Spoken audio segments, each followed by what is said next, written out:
Hey there, Christopher Thunder here from Rider of the Storm and the World's Dirtiest Workshop. I'm here with a PetSmart Top Paw pet harness. Now these come in, I believe, 4 sizes, and it's very hard to get a medium-sized one onto a small dog. And that's on purpose. They sew the straps into themselves so that you can't make adjustments. You cannot.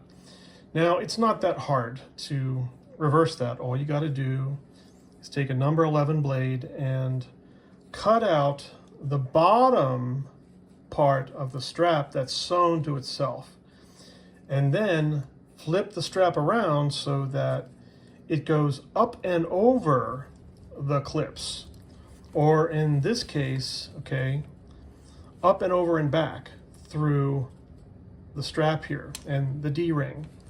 And you can get all kinds of adjustment out of that. You just have to be careful not to cut too much strapping off.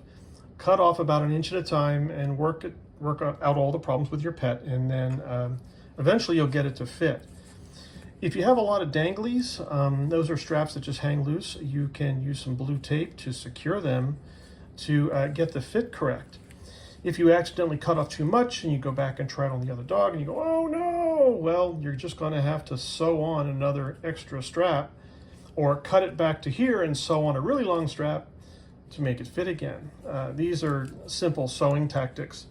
Yeah, you can cut off too much, and then you have to go back to its source, which is back here, and then sew on a new strap. You can do that. It's not that hard. You just got to do it by hand with a needle and thread. Now, what I've done is I've taken a medium-sized harness and I've converted it into a super small harness for a cat. Small wasn't right, medium wasn't right, you know, and large was certainly not right.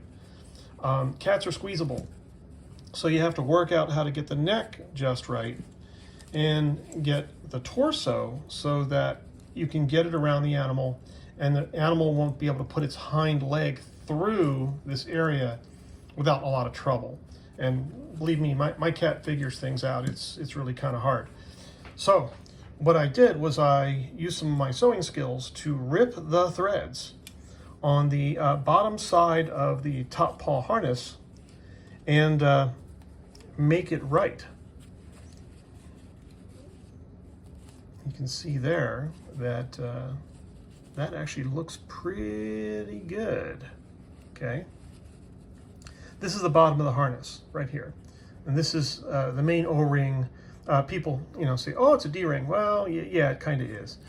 So you want to make sure that you just run that through from the top, right, through the bottom, and then where it might be double sewn in here, right, fold it over and sewn into the strap. You want to make sure that you cut through that. You can see the X here. That's where I cut through that. And then you can cut about 1 inch off. You want to leave this dangling first when you first try it on the pet. And then you want to secure it with blue tape so that you haven't cut off too much. Now here I've cut off quite a bit here, but I have a feeling this is still going to work with a cat. Cats' bellies are very squeezable, and this will go on. Now, to get this onto the belly of the cat, you're going to pop these straps.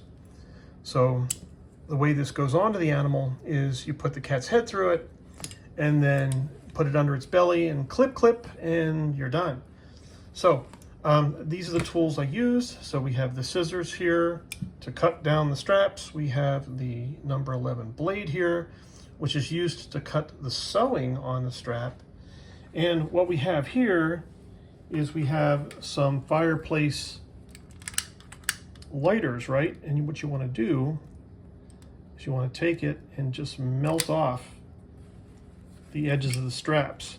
And you see how that's got a fuzzy there? Now watch, you can take that fuzzy and you can melt it down to a little blob, and that'll look a lot better. So you can see that you have to make sure it's still not on fire when you put it on the animal, right? So yeah, you can melt that down to a blob. Now if you want to practice this, you take some fuzzies on a strap that you've cut off, and what you do is you just get the fire going and then you just work it down. You can see how it just melts it down, and try not to turn your finger over onto the flame because you will burn yourself. So this is how it's done. This is how you modify these top paw animal harnesses to go from one size to another. They made sure that if you had to, go from a larger dog to a smaller dog, that you couldn't do it. You had to buy another top paw harness. Well, I'm telling you how to cut the sewing. See where the X is here? How to cut that sewing and cut the straps down to actually make a different sized top paw harness. Isn't that cool? A really money-saving tip for you pet owners out there. Thanks for watching. Bye-bye.